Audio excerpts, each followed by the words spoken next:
Hello प्यारे बच्चों। मैं कृष्ण दत्त आपका एक बार फिर से स्वागत करता हूं आपके अपने प्लेटफॉर्म पे केडी पाठशाला पे।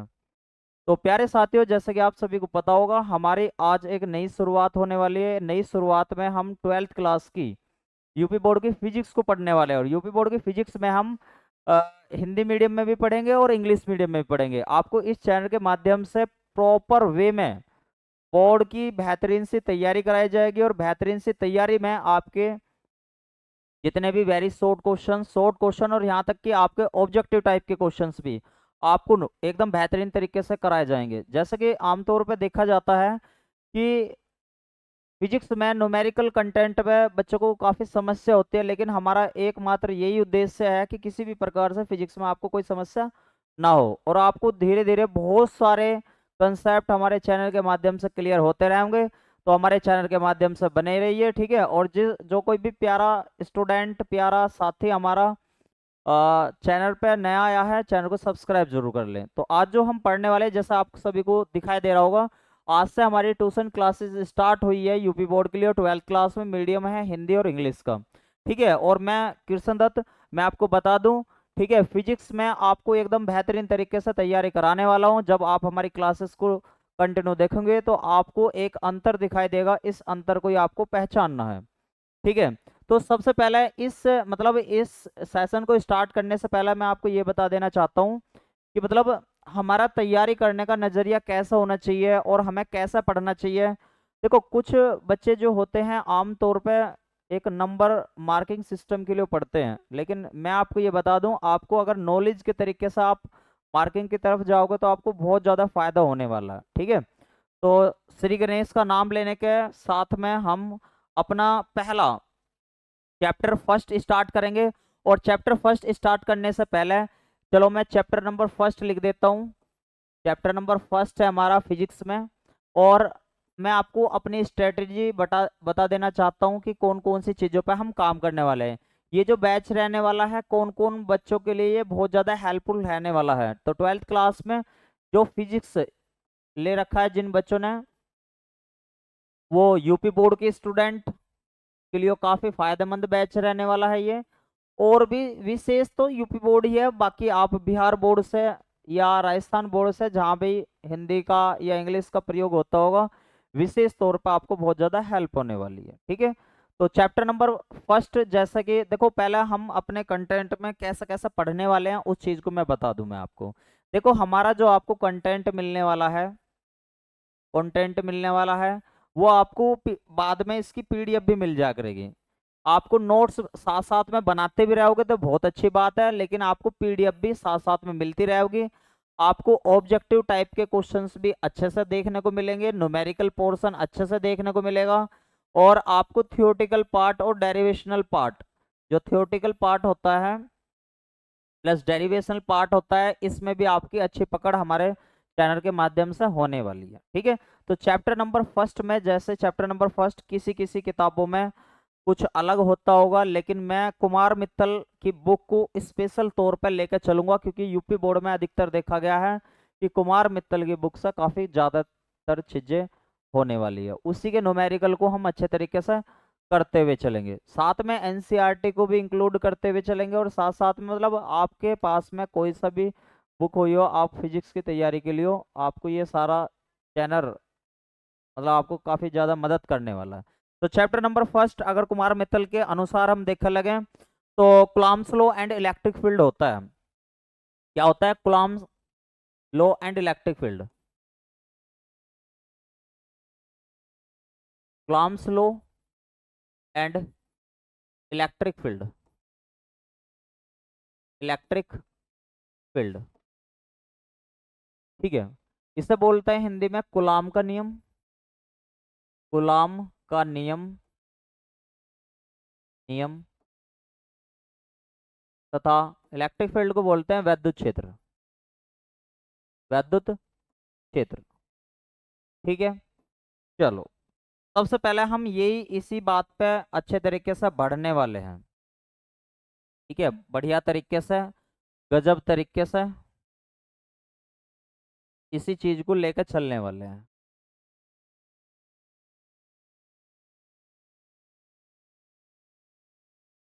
तो सबसे पहले हमें आज का जो टॉपिक हम पढ़ने वाले हैं, concept of charge. Concept of charge यानी कि आवेश की अवधारणा को हम अच्छे तरीके से पढ़ने वाले हैं। इसके रिलेटेड क्वेश्चन को कंप्लीट करने वाले हैं। आपके जो भी एरर या प्रॉब्लम आपको आ रही होगी कमेंट सेक्शन में आप अपना छोड़ सकते हो, मैं उसका 100% रिप्लाई जरूर दूंगा, ठीक है। तो सबसे पहले हम कंसेप्ट ऑफ चार्ज में अगर हम देखेंगे भाई, तो सबसे पहले हम देखते हैं कैसे कैसे इसके क्वेश्चंस बनते हैं और कैसे कैसे कहानी बन के चली हुई है। कुछ साइंटिस्ट रहे हैं, जैसे फ्रैंकलैंडर साइंटिस्ट रहे हैं, उन्होंने क्या काम किया है कि उन्होंने एक्सपेरिमेंटल तौर पर देखा कि कभी आपने भी देखा होगा कि आपने कंघा जो होता है आपके घरों में, कॉम्ब जो होता है, अगर छोटे छोटे कागज के टुकड़े आप रखोगे और कंघे से ऐसा सिर में रगड़ने के बाद अगर आप उन टुकड़ों के पास में लेके जाओगे तो वो अट्रैक्ट हो जाओगे, उससे चिपक जाओगे।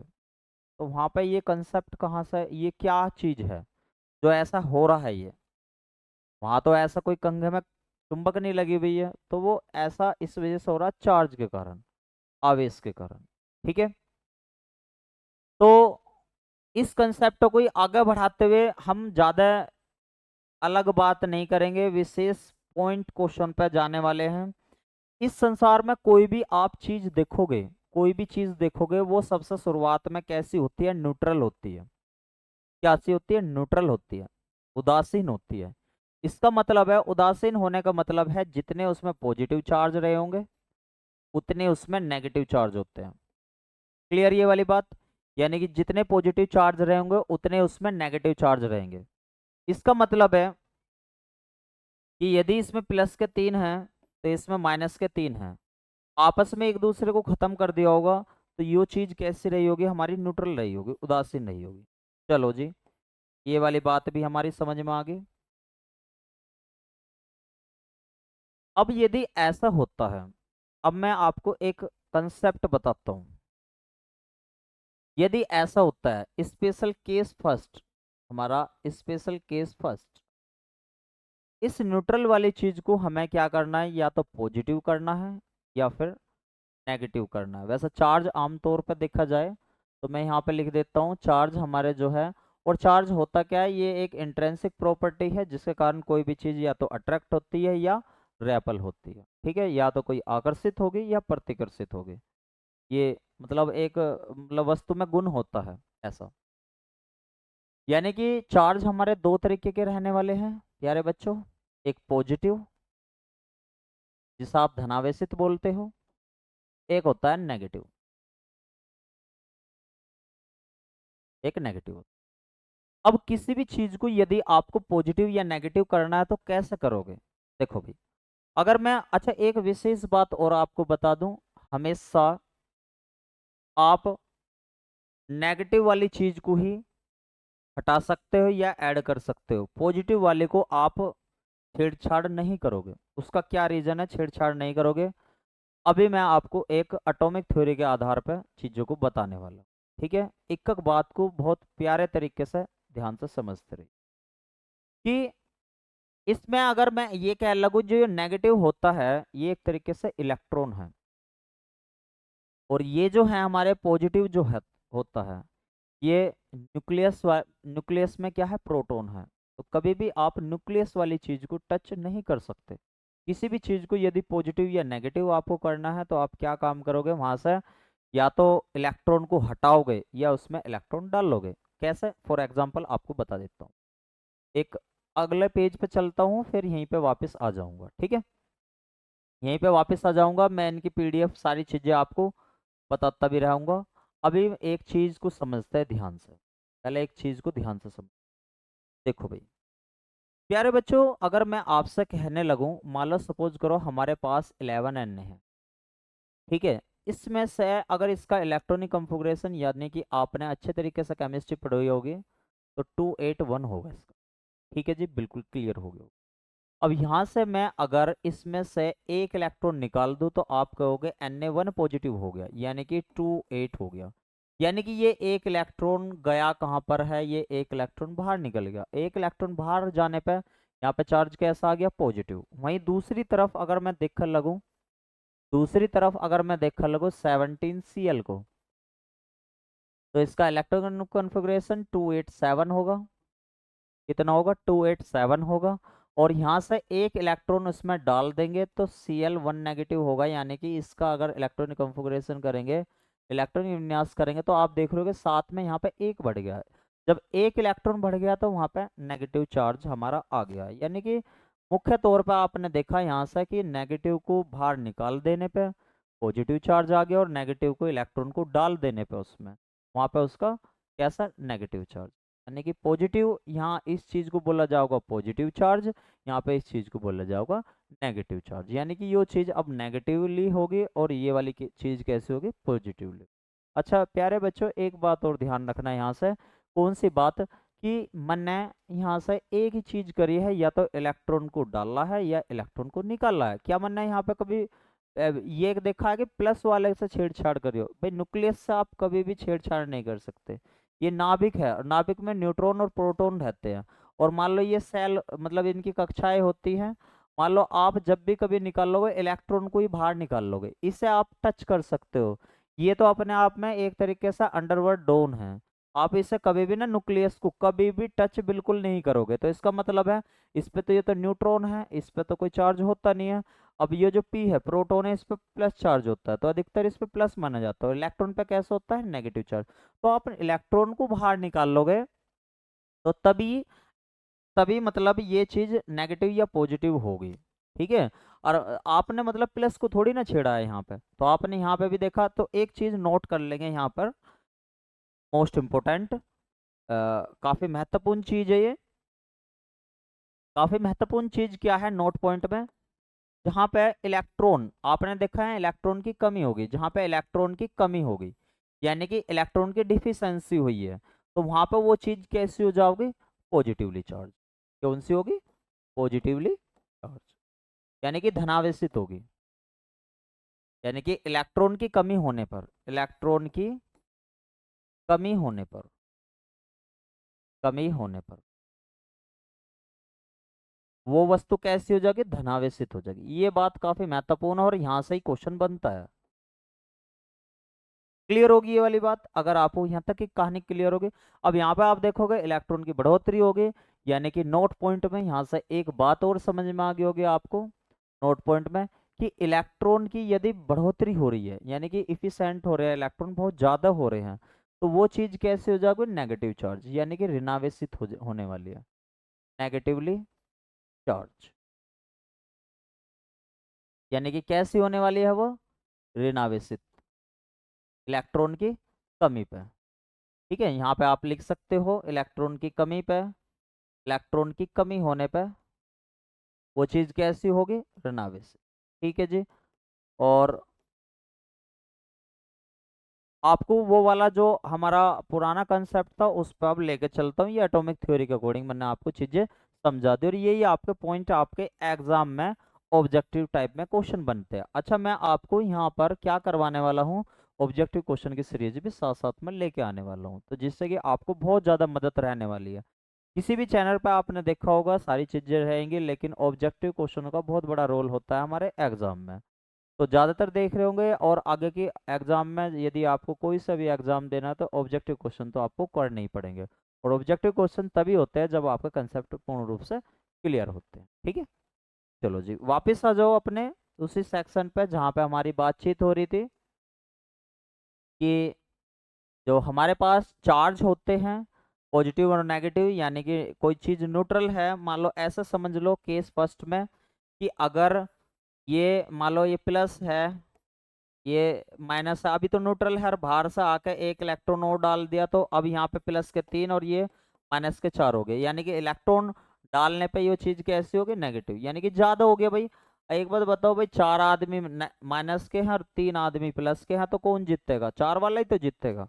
और दूसरी बात यहाँ पे बता दूं, कि अगर 3 प्लस के हैं और 2 कैसे हैं, वो 3 माइनस के हैं, एक निकल गया, यहाँ पे तो हमने ऐड करा था, ये नेगेटिव डाला था इसमें, यहाँ से रिमूव करा है, कैसा करा है, रिमूव करा है। तो अब यहाँ पे प्लस के 3 और यहाँ पे कैसे रह गया माइनस के 2, तो कौन जीतेगा भैया? प्लस के 3 वाला ही तो जीतेगा, तो ये कैसे हो जाएगा? Positively charge, धनावेशित। क्लियर होगी ये वाली बात? आप अच्छे तरीके से मेरी ये बातों को समझ गए होंगे। क्लियर ये वाली बात? चलो जी। यानी कि आप एक तरीके से ये समझ गए कि इलेक्ट्रॉन की कमी होने पे या इलेक्ट्रॉन की बढ़ोतरी होने पे वो चीज़ पॉजिटिव या नेगेटिव कैसे होती है। वैसे तो आपको स्ट्रेट फॉरवर्ड में भी बता सकता था मैं, लेकिन एक फील दिलाना बहुत ज़रूरी है आपको। ठीक है, चलो जी। अगर मैं आपसे ये वाली बात बताऊं कि आपको साथ साथ चाहे तो नोट्स भी बनाते रहो, चाहे जो कुछ भी तुम्हें आपको जो भी चीज करनी हो वो करते रहोगे आप, ठीक है। लेकिन विशेष बात मैं आपको बताऊं, आपके अपने खुद के नोट्स जो हैं, आपके अपने खुद के नोट्स जो हैं वे ज़्यादा मायने रखते हैं। आप कितना पढ़ रहे हो, क्योंकि एग्जाम में आपको वही चीज़ें अच्छे तरीके से रिवाइज करने के रहे होंगे। ठीक है भैया, तो ये चीज़ क्लियर होगी। फिर हम आगे बढ़ते हैं बड़े बेहतरीन तरीके से। ठीक है, अब देखो ध्यान से, अगली बात काफी महत्वपूर्ण है, ये भी पॉइंट आप समझ जाओ। देखो, अगर कहीं भी आपको ये एक्सपेरिमेंटल वे में देखा है कि अगर मान लो हमारे पास पॉजिटिव चार्ज है और दूसरे वाला भी कैसा है, पॉजिटिव चार्ज है, यानी कि सेम सेम चार्ज है, जिसे हम बोलते हैं लाइक चार्ज। लाइक चार्ज यानी कि सजात्य, सजात्य आवेश। ये हमेशा क्या करेंगे? रैपल करेंगे। ये क्या करेंगे? रैपल करेंगे, यानी कि प्रतिकर्षण करेंगे। यानी कि सेम सेम वाले, यानी कि अभी तो मैंने प्लस प्लस का लिया है और अभी आगे मैं क्या काम करने वाला हूँ, माइनस माइनस का भी लेने वाला हूँ। यानी कि ये भी सेम चार्ज है हमारा, तो ये भी क्या करने वाला है, ये भी रेपल करने वाला। ठीक है भैया, ना तो इसे जरूरत है ना इसे जरूरत है, मतलब दोनों सेम सेम है। लेकिन वहीं अगर एक पॉजिटिव एक नेगेटिव हुआ, यानी कि कैसा, ये दोनों तो हमारे कैसे हो गए, लाइक चार्ज हो गए। लाइक चार्ज हो गए तो रेपल करेंगे। ठीक है, अब अनलाइक चार्ज पे बात करते हैं हम। कौन से बात करते हैं? अनलाइक चार्ज पे। ठीक है, अनलाइक चार्ज कैसे हैं? डिफरेंट डिफरेंट जो है, यानी कि अपोजिट चार्ज। इसे हिंदी में बोलते हैं विजातीय, विजातीय आवेश। ये हमेशा अट्रैक्ट करेंगे, ये हमेशा क्या करेंगे? अट्रैक्ट करेंगे, अट्रैक्ट करेंगे यानी कि आकर्षण करेंगे, आकर्षण करेंगे। चाहे ये नेगेटिव पॉजिटिव हो तब भी यही सेम केस। ठीक है, अट्रैक्शन कर। अब ऐसा क्यों होता होगा, मैं आपको इस बारे में एक थ्योरी बता देता हूँ। मान लो सपोज करो हमारे पास में एक ये, मान लो अगर ये एक पॉजिटिव है और एक दूसरे वाला नेगेटिव है, जब हम आपस में से घिसते हैं तो शायद ऐसा होगा इसके पहले वाले के कुछ पार्टिकल दूसरे वाले पे चले जाते होंगे, तो जब इन्हें पास में लेगाया जाता होगा तो वो अपने पार्टिकलों को वापस मांगने की कोशिश करता होगा, जिससे उनके बीच में अट्रैक्शन हो जाए। ठीक है, क्लियर है? चलो, ये वैसा है, आपके स्ट्रेट फॉरवर्ड क्वेश्चन पूछा जाता है, आपको ये भी बात ध्यान रखनी है। आई होप यहाँ तक की कहानी आपको क्लियर होगी। और चार्ज में आप ये भी समझ गए होंगे कि एटॉमिक थ्योरी यानी कि परमाणु सिद्धांत कैसे काम करता है। तो मैंने आपको यहाँ पे समझा भी दिया था कि एटॉमिक थ्योरी किस प्रकार से हमारे सिस्टम में काम करती है। ये सब क्या था? ये एटॉमिक थ्योरी थी हमारी। ये क्या थी? ये सब एटॉमिक थ्योरी थी कि आप मतलब इलेक्ट्रॉन से ही छेड़छाड़ कर सकते हो, आप पॉजिटिव से छेड़छाड़ नहीं कर सकते। और शुरुआत में 2-3 लाइन ये लिखनी होती है कि मतलब बीच में नाभिक होता है, उसके चारों तरफ इलेक्ट्रॉन चक्कर लगाते हैं। तो ये वाली बात आपको एकदम क्लियर होगी। तो प्यारे बच्चों, हम लगातार आगे बढ़ते रहेंगे, चीज़ों को तेजी से करते रहेंगे, जिससे कि आपको बहुत ज़्यादा हेल्प मिलती चली जाए। ठीक है, चलो अब मैं आपको एक बेहतरीन सी चीज़ समझाने वाला हूँ। इस चीज़ को बहुत ज़्यादा अच्छे तरीके से गौर करना। ठीक है, इसे बोलते हैं quantization of charge. Quantization of charge. ठीक है, आवेश का, आवेश का क्वांटीकरण,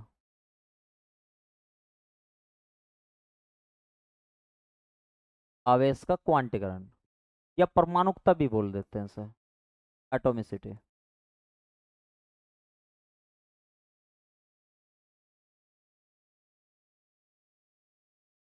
थोड़ा ध्यान से समझना ये टॉपिक क्या है, अपने आप में क्या कहना चाहता है।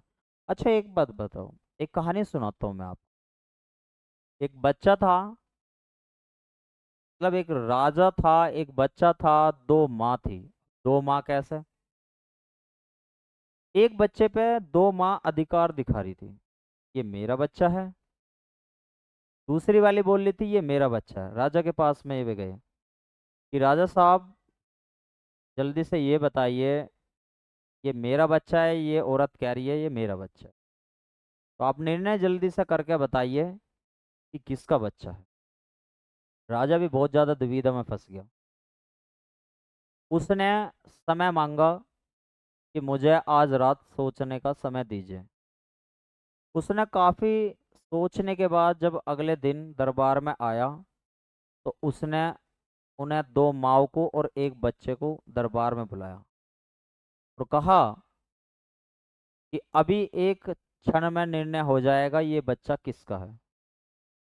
उसने कहा, क्या कहा होगा कमेंट सेक्शन में, देखते हैं कौन कौन बच्चे जल्दी जल्दी बताते हैं क्या कहा होगा। जो एक्चुअल कहा वो मैं आपको बताता हूँ। उसने कहा इस बच्चे को बीच में से काट दो और दोनों को बांट दो। तो ये सुन के जो उस उन दोनों औरतों में जो उसकी एक्चुअल में माता थी, उसने कहा कि राजा साहब एक काम कीजिए, आप इसे काटो मत ना बीच में से, ये मेरा खून है। आप एक काम करो, इसे आप इस बात को तो मानो नहीं कि ये मेरा खून है, आप इसे दूसरी वाली को, इस बच्चे को दे दो। तो राजा समझ गया कि भाई एक ममता एक माँ के अंदर ही झलक सकती है। दूसरी वाली ने कुछ नहीं बोल रहा था कि भाई क्या, मतलब अगर वो बच्चा काट कट गया होता तो क्या दोनों माँ सेटिस्फाई होती? तो आप कहोगे नहीं होती। तो ठीक इसी प्रकार से एक इलेक्ट्रॉन होता है हमारे पास में,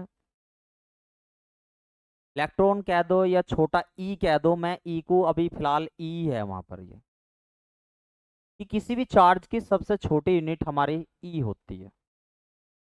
अब इलेक्ट्रॉन पे देख लोगे तो माइनस ई चार्ज होगा, प्रोटॉन पे देख लोगे तो प्लस ई चार्ज होगा। ठीक है। और आप हीलियम पे या अल्फा पार्टिकल पे देखोगे तो 2e होगा, +2e। तो इसी प्रकार से क्वांटाइजेशन ऑफ चार्ज ये बताता है कि भैया चार्ज को आप अपने तरीके से, यानी कि इनफाइनाइट सिस्टम से या डिफाइनाइट सिस्टम से डिविजिबल नहीं कर सकते। इसका मतलब है, इसका क्या मतलब हुआ इस लैंग्वेज का? इसका मतलब ये हुआ कि आप चार्ज को ना भैया कभी भी फ्रैक्शन के तौर पर नहीं तोड़ सकते। वो पूर्णांक में होगा, इंटीजर्स फॉर्म में होगा, चाहे प्लस में हो चाहे माइनस में, लेकिन इक्वल नंबर होगा। कैसे होगा? अब मैं आपको ये वाली बात समझाता हूँ। भाई उन्होंने बताया कि भैया जो चार्ज की जो स्मॉलेस्ट यूनिट होती है, चार्ज की स्मॉलेस्ट यूनिट जो होती है वो ई होती है। आप इस ई को फ्रैक्शन फॉर्मेट में नहीं तोड़ सकते, इंटीजर फॉर्मेट में हो सकता है। कैसे हो सकता है? कि क्यू इजकल टू हो सकता है भैया प्लस माइनस एन ई। अब एन की वैल्यू यदि आप एक रखोगे, दो रखोगे, तीन रखोगे, चार रखोगे, पांच रखोगे, तो क्यू की वैल्यू आएगी यहाँ से। मान लो एक रख दिया मन ने, प्लस माइनस एन की वैल्यू एक रखी ई, तो क्यू की वैल्यू यहाँ से कितनी बनी होगी? प्लस के ई बनी होगी या माइनस की ई बनी होगी, चल जाएगा। या इसी प्रकार से मैं आपसे ये कहने लगूं कि क्यू की वैल्यू जैसे आपने एन की वैल्यू दो रखी, तो यहाँ पे या तो +2e होगा या आपका -2e होगा। ठीक है जी, चल जाएगा। लेकिन यदि आप कह लोगे ई की वैल्यू 7.2e, तो ये पॉसिबल नहीं है। 1.2e, ये पॉसिबल नहीं है। तो ये मतलब आप इसे इनडिफाइनाइट तौर पर नहीं तोड़ सकते। मतलब चार्ज को आप इनडिफाइनाइट सिस्टम से नहीं तोड़ सकते, इनडिफाइनाइट सिस्टम से नहीं तोड़ सकते। यानी कि आवेश को, यानी कि चार्ज को, चार्ज को अनिश्चित तरीके से नहीं तोड़ा जा सकता। निश्चित बिंदु होना चाहिए, निश्चित, बिल्कुल फाइनाइट होना चाहिए। अनिश्चित रूप से विभाजित नहीं किया जा सकता, विभाजित नहीं किया जा सकता, नहीं किया जा सकता।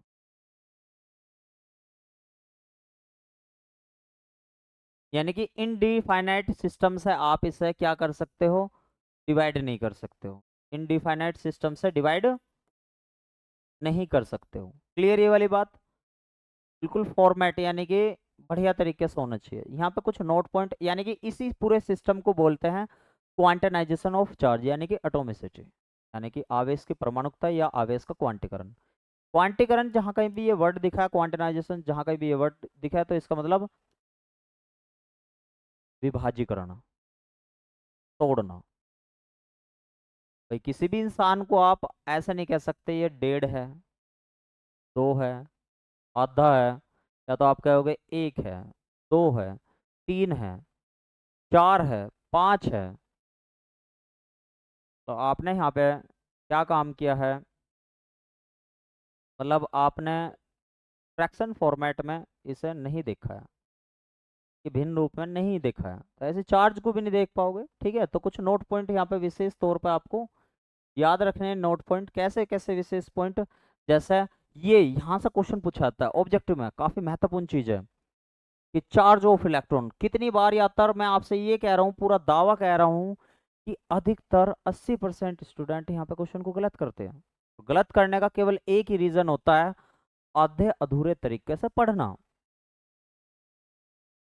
और मैं आपको पहले भी समझा के आया हूं कि अगर फिजिक्स को अच्छे से पढ़ना है तो सारी चीजों को जो कम से कम हमारे एग्जाम में दिखाई दे रही है और हमारे कंसेप्ट को अच्छे से पूर्ण कर रही है, उन्हें तो आपको पढ़ना ही पड़ेगा। ठीक है, नोट्स से काम कुछ नहीं होने वाला, इस बात का ध्यान रखना।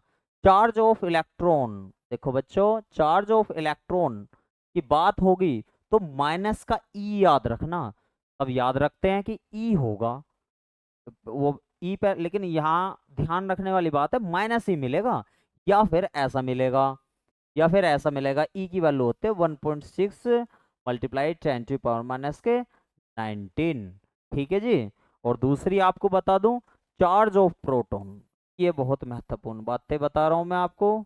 Charge of proton, charge of proton पे आपको प्लस ई का याद रखना है।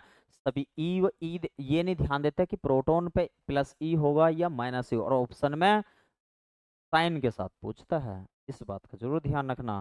तो इसका मतलब है यानी कि प्लस के 1.6 मल्टीप्लाई 10⁻⁻ के 19 कुलाम, वो कुलाम की कहानी मैं आपको बताने वाला हूँ।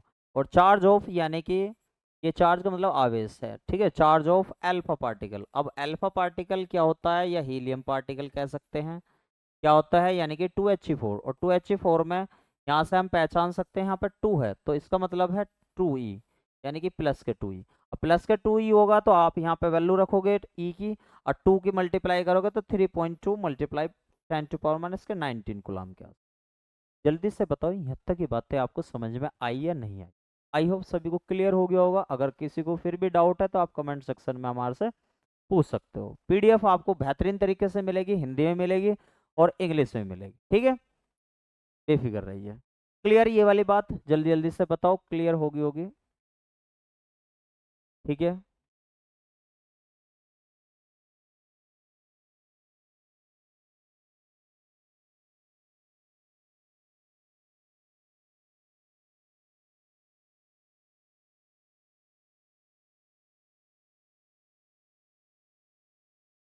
ठीक है जी।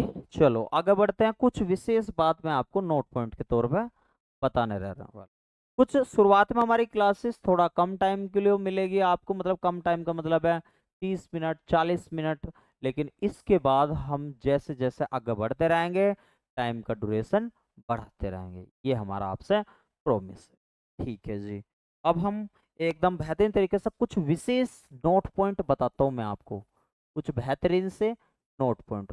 कुछ बेहतरीन से नोट पॉइंट क्या है भैया, अगर कहीं भी ऐसा दिखे आपको 7n14 ऐसा दिखे, तो अगर आपको इसमें ये देखना कि इलेक्ट्रॉन कितने, तो यहाँ से पकड़ करेंगे, यहाँ 7 दिखाई दे रहा, तो इसमें रहेंगे 7 इलेक्ट्रॉन। क्लियर ये वाली बात। अगर 8O16 अगर हमें कहीं दिखाई दिया तो इसमें कितने इलेक्ट्रॉन होंगे, यहाँ से पकड़ेंगे रहेंगे 8 इलेक्ट्रॉन। ये न्यूमेरिकल करते वक्त आपको बहुत अच्छे तरीके से याद रखना है, ठीक है।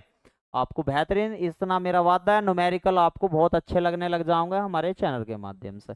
अगर ये सारी कहानी आपको क्लियर है तो न्यूमेरिकल फॉर्मेट आपका अच्छे से बनने वाला है, ठीक है जी। तो कल मिलते हैं। आज की क्लासेस आपको कैसे लगी कमेंट सेक्शन में जरूर बताइए, और हमारा लगातार सपोर्ट करते रहिए, आपको बहुत चीज़ें अच्छे से मिलती रहेगी। और चैनल को सब्सक्राइब, लाइक, शेयर सब कुछ कर दो करो, जो था सा हो रहा है, ठीक है। ऑल द बेस्ट सभी को।